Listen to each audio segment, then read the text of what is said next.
Violence is a signature initiative of the YWCA USA. And during this time, YW affiliates all over the world shed light on gender-based violence. Today, our conversation with Kathy Zeiner, Chief Strategy and Operation Officer of the YWCA Hartford region, will give us a look at the evolution of domestic violence systems, supports, and resources in Connecticut. Kathy, how you doing? Doing well. Thanks for having me for this conversation today.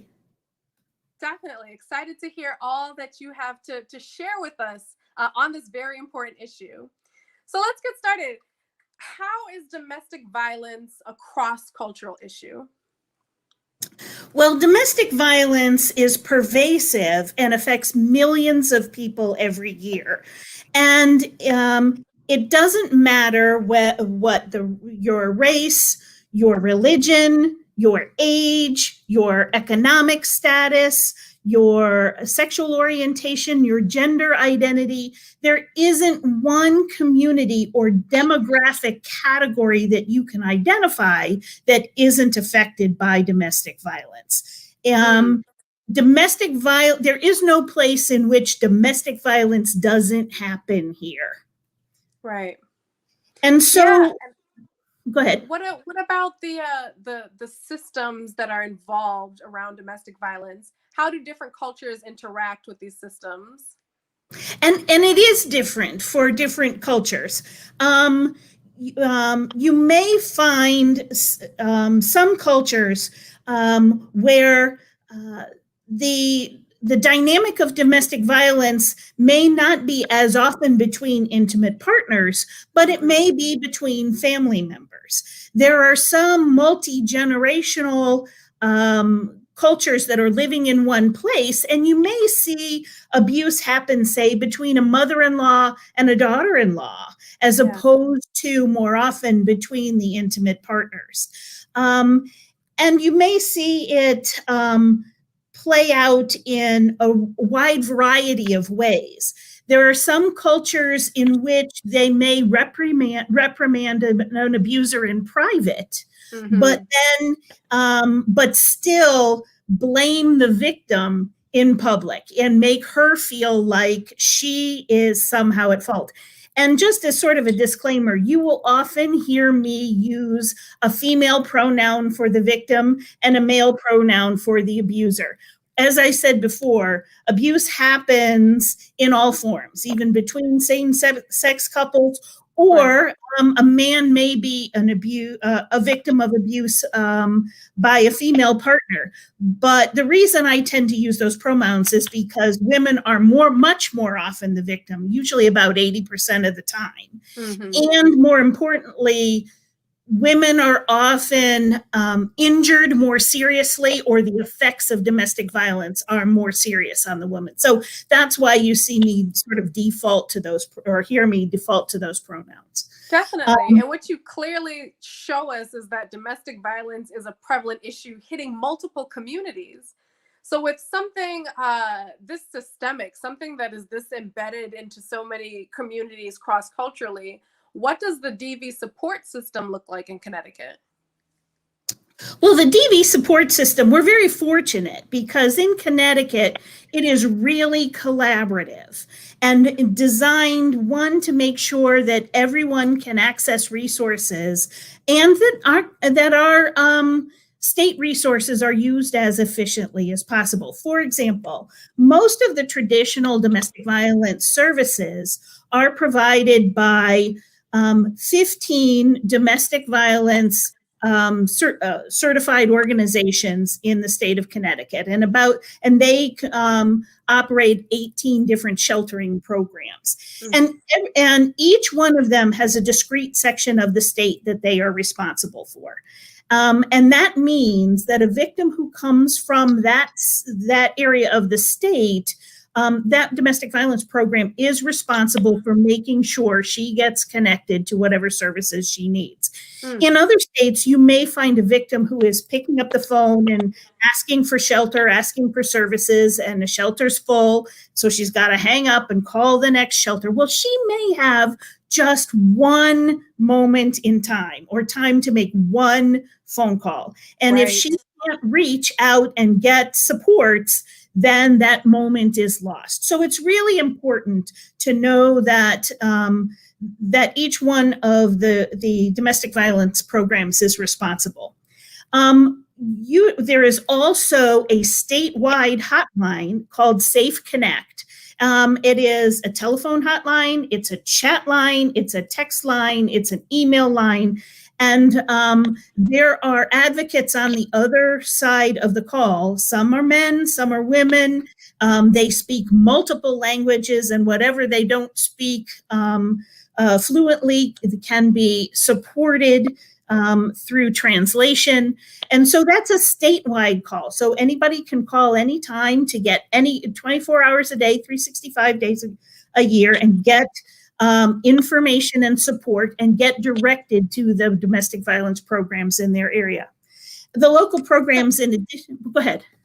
No, I was going to say, so we have this information here on the bar below. So we just want to pause to encourage people. If you know someone that is going through this experience right now, if you personally are facing challenges that are beyond you, please reach out and get support. Get the support that you need. The information is below in the bar, and we encourage you to email, call, text, reach out the way that you need to. Kathy, we know that before people turn to systems, they turn to their community. And in order to be better community members, sometimes we need to be equipped with the knowledge to help one another.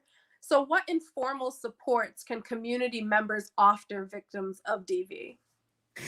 Well, there are a range of supports that are important.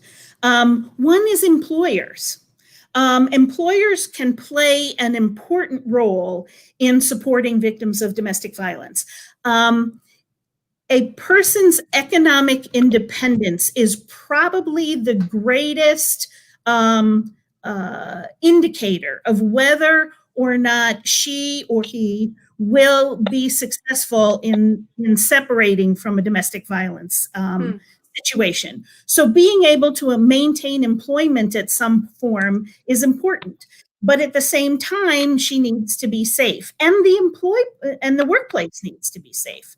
So Right. Employers who learn how to safety plan, employers who are willing to use their security guards to help support safety, getting escorts back and forth from vehicles is helpful. Let's see. Being able to change work schedules, allow a victim to be able to work remotely. And some large corporations like Bank of America will actually find a job in another Bank of America Employee relocation. Somewhere else in part of the country if necessary. Wow. To help protect their employees. And so it's that kind of mindset where employers can take a really important role. There are many incidences where an employee has been literally kidnapped right in the parking lot of their offices by an abuser. And so employers can play an important part. Other support systems can be healthcare professionals, because sometimes the only time a woman is left alone may be if she's going to her OBGYN. Right. And so to be able to have that conversation with a supportive healthcare professional who can refer her to other kinds of supports and offer suggestions is helpful. Communities of faith can play an important role. Many survivors will talk about the importance that their faith community has been to them in the healing process.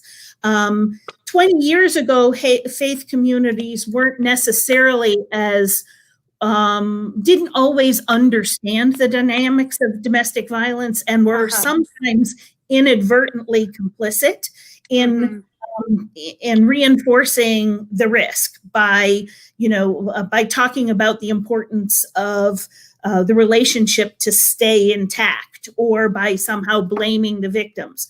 But faith leaders and faith communities have become much more informed about the dynamics of domestic violence and are increasingly a really good support system.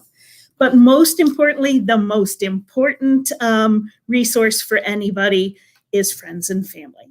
Yeah. And if there is one question I get asked more often than anything else, it's what can I do to help somebody, help my sister, my best friend, my coworker.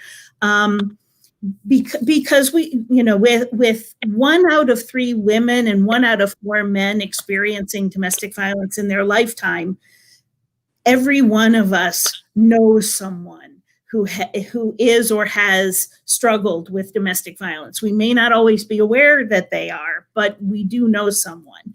And so it's important that each one of us understand how we can be helpful. And the first most important thing to be able to do is to believe her. And to listen, because you may be the first and only person that they have reached out to, or their family may be just fed up because the family wants to see her leave and she hasn't left. And there's many reasons why people don't leave. It takes multiple times often for a victim to leave an abusive relationship, but and it's not just emotional. And I can tell you it's not because she likes the abuse. That's often sort of the default place that people go to. Right. So sometimes her family has abandoned her. Sometimes an abuser has isolated her somewhere. And so when she can reach out, that's critical. And that's an important point that you bring up, that the most horrific part of this traumatization sometimes is just the isolation.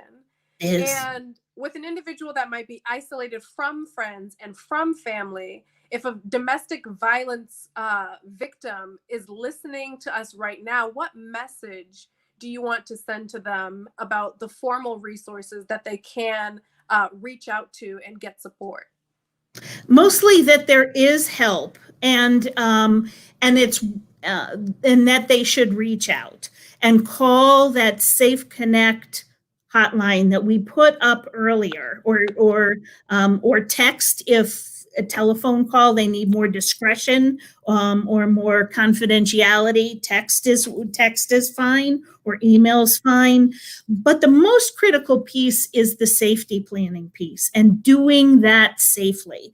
And the individuals on the other side of that line at Safe Connect are trained in helping assess risk and helping you assess your risk and helping you think about ways to stay safe. Because whether it's friends helping you or the hotline helping you, if you're making the decision to leave, it is now the most risky time for you. And it's really critical that you safety plan. And that's always the guidance I give to people who are helping reach out for a friend. It's not really wise for you to just go help her pack a duffel bag and leave. It often puts her at risk. It often puts you at risk. But helping her reach out to the Safe Connect line and do some planning and help support her in whatever transition she needs to make, in whatever leaving looks like to her. That's the critical piece, and making sure that she and you are safe. Kathy, thank you for bringing not just the wealth of knowledge that you have on this particular topic, but thank you for bringing your heart to this experience in this moment. We're so glad at the YWCA Hartford region, I can say that personally, to have someone that is a powerhouse in so many playing fields. So glad to work with you. Well, thank you. I'm really glad to be able to continue to talk about this really important issue. And I'm so glad that the YWCA has this week every year to be able to bring this issue and other gender-based violence issues to light. Definitely.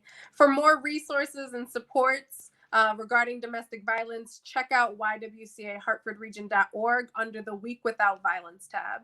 Thank you for joining us for this Week Without Violence video series. Check out the next one.